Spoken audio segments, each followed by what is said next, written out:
भगवान गौतम बुद्ध की इन बातों में छिपा है अशांत मन को शांत करने का मंत्र। हम सभी यह जानते हैं कि व्यक्ति का मन बहुत चंचल होता है। यही कारण है कि मन अशांत रहता है और कई तरह के सवालों का जन्म भी अशांत मन के कारण ही होता है। यदि आप जीवन में शांति चाहते हैं तो इसके लिए जरूरी है मन को शांत करना। लेकिन मन को शांत कैसे किया जाए? गौतम बुद्ध से जुड़ी इस कहानी के माध्यम से आप जान सकते हैं कि मन को शांत करने का क्या तरीका है। इसमें भगवान गौतम बुद्ध द्वारा मन को शांत करने के आयामों के बारे में बताया गया है। जानते हैं इस कहानी के बारे में जिससे आपका जीवन बदल जाएगा। एक बार एक लड़का गौतम बुद्ध के पास जाकर कहता है, मेरे जीवन में बहुत अशांति है, कृपा करके आप मेरा मार्गदर्शन कीजिए जिससे कि मैं इस अशांति से छुटकारा पा सकूं। गौतम बुद्ध लड़के से जीवन की अशांति का कारण पूछते हैं। लड़का उत्तर देता है, अत्यधिक विचारों के कारण मेरे भीतर बहुत सारे विचार आते हैं जिससे मेरा मन अशांत रहता है। बुद्ध मुस्कुराते हुए कहते हैं, ऊपर आकाश की ओर देखो और बताओ कि तुम्हें सूर्य दिख रहा है। लड़का ऊपर देखता है और कहता है, धूप दिख रही है। बुद्ध उससे पूछते हैं कि अगर तुम लगातार धूप में खड़े रहोगे तब क्या होगा? वह कहता है, मुझे अत्यधिक गर्मी लगेगी और शरीर में बेचैनी होगी। बुद्ध लड़के से कहते हैं कि अगर धूप में खड़े रहने से तुम्हें गर्मी लगती है तो इसमें दोष किसका है, सूर्य के ताप का या तुम्हारा? लड़का कुछ सोचने के बाद कहता है, इसका जवाब आप ही बताइए। बुद्ध कहते हैं, सूर्य का काम है ताप देना और ताप का काम है गर्मी लगना। ऐसे में तो दोष तुम्हारा ही है कि तुम धूप में जाकर खड़े हुए जिससे कि तुम्हें गर्मी लगी। तुम्हें अगर शीतलता चाहिए तो तुम्हें छांव में जाना होगा। ठीक इसी तरह चंचल मन का भी स्वभाव होता है विचारों और भावनाओं को जागृत करना। विचार क्षण भर के लिए होते हैं, लेकिन विचार से पैदा हुई भावनाएं देर तक टिकी रहती है। लेकिन यह तुम्हें निर्णय लेना है कि तुम्हें विचार और भावनाओं के साथ चलना है या अलग दिशा बनानी है। कैसे करें? मन को शांत। बुद्ध कहते हैं, मन को शांत करने के लिए तन के आयाम पर काम करना सबसे आसान तरीका है। शरीर के स्तर पर हमारी कर्मेंद्रियां और ज्ञानेंद्रियां हैं। कर्मेंद्रियां कर्म और ज्ञानेंद्रियां ज्ञान से जुड़ी होती हैं। इससे हम अपनी संवेदनशीलता को बढ़ा सकते हैं, यानी हम जो भी काम करें उसे आनंद के साथ करें। मन के आयाम से हटकर तन के आयाम पर जाने से ही तुम्हारा चित्त शांत होगा। ठीक उसी तरह जैसे तुम धूप से हटकर छांव में आ सकते थे। मन के आयाम से हटने पर तुम्हारी जागरूकता तन पर आ जाएगी। जब तुम तन के आयाम पर काम करोगे तब तुम्हारा चित्त शांत होगा। इसलिए हर काम को तन के आयाम पर करने से मन स्वतः शांत हो जाता है। लड़का बुद्ध से कहता है, अपने भीतर के सुर को कैसे सुने? बुद्ध कहते हैं, किसी शांत स्थान पर रहकर जहां शांति हो, तब अपनी आंखें बंद करो और मन के भीतर चल रहे शोर से हटकर भीतर के सुर को सुनने की कोशिश करो। सुर निरंतर चलता रहता है, लेकिन बाहर के शोर के कारण तुम अपने मन के भीतर चल रहे सुर को नहीं सुन पाते हो।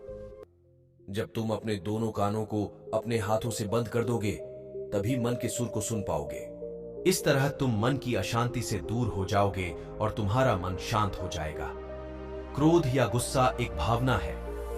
दैहिक स्तर पर क्रोध होने पर हृदय की गति बढ़ जाती है, रक्तचाप बढ़ जाता है। क्रोध का मनोविज्ञान है कि तुम कुछ पाना चाहते थे और किसी ने तुम्हें वह पाने से रोक दिया। कोई राह का पत्थर बन गया एक रुकावट के रूप में। तुम्हारी पूरी ऊर्जा कुछ पाने जा रही थी और किसी ने उस ऊर्जा को रोक दिया। तुम जो चाहते थे नहीं पा सके। अब यह कुंठित ऊर्जा क्रोध बन जाती है। क्रोध उस व्यक्ति के विरुद्ध जिसने तुम्हारी आकांक्षा के पूर्ण होने की संभावना को नष्ट कर दिया हो। तुम क्रोध को नहीं रोक सकते क्योंकि क्रोध एक उपोत्पाद है, लेकिन तुम कुछ और कर सकते हो जिससे क्रोध फिर पैदा न हो। क्रोध आने का प्रमुख कारण व्यक्तिगत या सामाजिक अवमानना है। उपेक्षित, तिरस्कृत समझे जाने वाले लोग अधिक क्रोध करते हैं क्योंकि वे क्रोध जैसी नकारात्मक गतिविधि के द्वारा भी समाज को दिखाना चाहते हैं कि उनका भी अस्तित्व है। क्रोध का ध्येय किसी व्यक्ति विशेष या समाज से प्रेम की अपेक्षा करना भी होता है। तनाव डर से अलग होता है। इंसान या किसी अन्य जीवित प्राणी को डर उसके सामने मौजूद किसी चीज से लगता है। इसके विपरीत तनाव में व्यक्ति अपनी निर्णय करने की क्षमता को लेकर उलझा रहता है। व्यक्ति इस दौरान तब क्या होगा कि भंवर में फंसकर रह जाता है।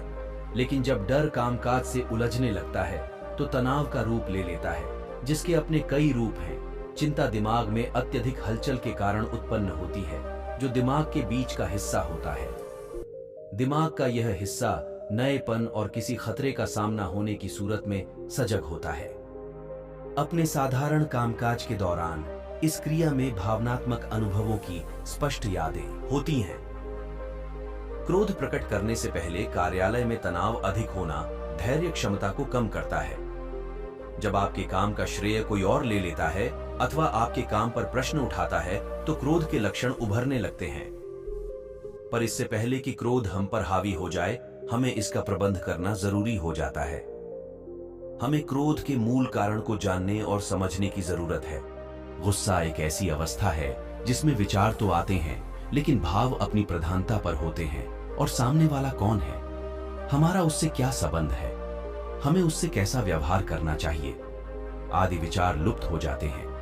क्रोध आने के प्रमुख कारण हैं सोना, अचेतन की अवस्था होती है। सोने से शरीर के मानसिक और शारीरिक स्वास्थ्य में सुधार होता है। सोने के दौरान लगातार इस्तेमाल होने वाले मांसपेशियां रिकवर होते हैं, रक्तचाप कम होता है और हृदय गति कम होती है। उसी दौरान शरीर में ग्रोथ हार्मोन का स्राव होता है। इस दौरान ही दिमाग रोजमर्रा की सूचनाओं को एकत्रित करने का काम करता है। तनाव, लंबे समय तक कार्य, जीवन शैली के कारण सोने की समस्याएं होती हैं। बिना पूरी नींद के दिमाग और शरीर सही तरीके से काम नहीं कर पाता। पर्याप्त नींद न लेने से कई तरह की बीमारियां होती हैं। स्वस्थ रहने के लिए पर्याप्त नींद और आराम आवश्यक है। अकेलापन, किसी नई जगह पर अकेले रहना गुस्से का एक कारण होता है। मनोवैज्ञानिक कहते हैं कि जिन लोगों के दोस्त कम होते हैं, सामान्यतः उन्हें गुस्सा जल्दी आता है। ऐसे बच्चे जो कि न्यूक्लियर फैमिली में पैदा होते हैं, मानसिक अनियमितता की वजह से वे गुस्सैल हो जाते हैं। ज्यादा टीवी देखना, हिंसक प्रोग्राम देखना, क्राइम शो आदि बच्चों के मन मस्तिष्क को पूरी तरह प्रभावित करते हैं। मनोवैज्ञानिकों का मानना है कि कई बार युवा हिंसा के प्रति संवेदनशील नहीं रहते और उन्हें किसी कार्य का प्रतिरोध करने के लिए गुस्सा नाजायज नहीं लगता। शारीरिक अवस्था, कुछ स्थितियों की वजह से लोग गुस्सैल हो जाते हैं। हार्मोनल असंतुलन और हृदय रोगों की वजह से भी लोग जल्दी आपा खो बैठते हैं। गुस्से पर करें काबू। गुस्से पर नियंत्रण रखने के लिए बेहतर है कि आप सकारात्मक और क्रिएटिव काम करें। गुस्सा होने पर किसी म्यूजिकल इंस्ट्रूमेंट को बजाएं, कमरे को साफ करें, पिक्चर देखने जाएं, थोड़ा घूम आएं, कुछ भी ऐसा करें जिससे आपका ध्यान कुछ देर के लिए बढ़ जाए। मजाक तनाव दूर करने का सबसे बेहतर तरीका है। शोध दर्शाते हैं कि तनाव को दूर करने के लिए पानी पीना चाहिए। यह तनाव को दूर करता है। समय पर खाना खाने से, कसरत करने से और पर्याप्त आराम करने से गुस्सा कम आता है। योगा, मेडिटेशन और कॉग्निटिव तकनीक भी तनाव और गुस्से को दूर करने में कारगर है। धन्यवाद दोस्तों।